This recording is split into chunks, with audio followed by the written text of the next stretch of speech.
5:24. But let justice roll down like waters, and righteousness like an ever-flowing stream. Now let's talk about John M. Perkins' Let Justice Roll Down. So the basics of this book is that it's an autobiography originally published in 1976, and it details Perkins' life from being a sharecropper in the 1930s Mississippi to fighting for racial equality in the 1960s and 70s. Following the killing of his brother at the hands of the police, Perkins had to leave his hometown in Mississippi. He moved to California, and it was in California where he became a Christian.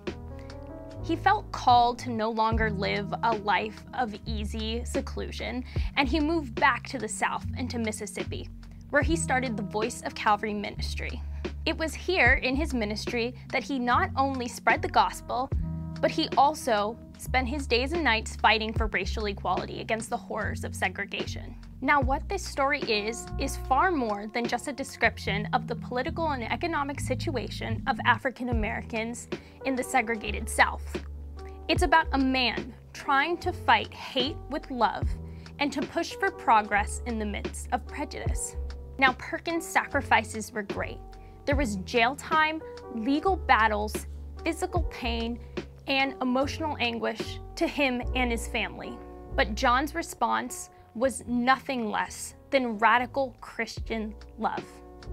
And it should challenge us all. Now, I can't emphasize this point stronger. This is only one man's story from one perspective, and it does not holistically represent all roads to reconciliation. But what Perkins' narrative does is helps us answer some really fundamental questions. Is reconciliation the apex of justice, or can it be found in the absence of justice? Is it human nature to crave alienation, or human nature to crave reconciliation? How much has the church failed in promoting reconciliation, and how much has it succeeded? And finally, what is the individual's role in fighting for social justice in their community? Perkins' narrative reminds us Christians that faith is far much more than just thoughts. It's actions and deeds.